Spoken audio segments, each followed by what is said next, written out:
पती पत्नी दोघे मिळून खूप कमावतात. 3 लाखांचं पॅकेज दोघांनाही मिळतो. सकाळी 8 वाजता नोकरीत जातात. रात्री 11ला परत घरी येतात. कौटुंबिक नात्यापासून दूर राहतात. एकटी राहून फक्त करिअर घडवतात. कुणी काही मागू नये म्हणून तोंड लपवतात. गर्दीत असूनही एकटे राहतात. मोठ्या पगाराची नोकरी सोडत नाहीत. स्वतःच्या लेकराला वाढवू शकत नाहीत. फुल टाईम मेड एजन्सीतून आणतात. त्यांच्याच हवाली लेकरू सोडतात. कुटुंबातील कोणीच मुलाला ठाऊक नसतं. फक्त आया आंटीलाच तो ओळखतो. आजोबा आजी मामा मावशी कोण असतात. अनोळखी आहे सगळ्यांपासून. कुणाला मानत नाही.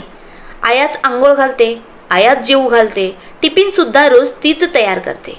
युनिफॉर्म घालून स्कूल कॅबमध्ये बसवते. सुट्टी झाल्यावर त्याच कॅबमधून परत घरी आणते. झोप येते तेव्हा आयाच अंगावर घेते. जशी येईल तशी लोरी म्हणते. त्याला झोपताना तीही कधी झोपी जाते. कधी त्रासला की TV दाखवते. टीचर मॅडम जे शिकवतात तेच तो मानतो. देशी खाणं सोडून पिझ्झा बर्गर खातो.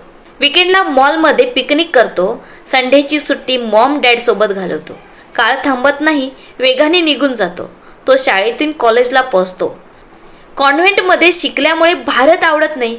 पुढील शिक्षणासाठी विदेशात जातो. नवे मित्र करतो. त्यांच्यात रमतो. आईबाबांच्या पैशावर खर्च भागवतो. हळूहळू तिथल्या संस्कृतीत रंगतो. मॉम डॅड सोबत नातं पैशापुरतं राहतं. काही दिवसातच काम मिळतं.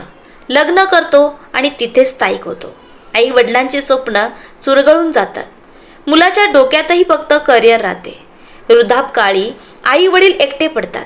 ज्यांची उपेक्षा केली त्यांच्याच नजरात चुकवतात. कशाला इतकं कमावलं असं म्हणत खंतावतात. घुसमटून जगतात. स्वतःलाच लाजवतात. हातपाय सैल होतात. चालता येत नाही. दात गळतात. जाडजूड चष्मे लागतात. कंबर वाकते. कान बहिरे होतात. वृद्धाश्रमात दाखल होतात. जगत जगत मरतात. विचार करा, आपलं मूल जन्माला घालतोय ते स्वतःसाठी की परदेशाच्या सेवेसाठी. मुलगा लंडनला, मुलगी न्यूयॉर्कला. ब्राईट मुलामुळे झालं म्हातारपण डार्क. मुलगा डॉलर्समध्ये अडकला. 7 समुद्रापार. चिता पेटवायला वडिलांची गेले शेजारी 4. ऑनलाईनवर झाले सारे लाड दुलार. जग लहान झालं पण नाती झाली आजारी. बाबा आईच्या डोळ्यात दाटलं खरं पाणी. काशीच्या घाटाऐवजी सिडनी झाली अंतिम कहाणी. तुझ्या डॉलर्सपेक्षा माझा 1 रुपया भारी. कोरडं खाल्लं तरी सुखी आपलं छोटं घर संसार. आपली संस्कृती खरी.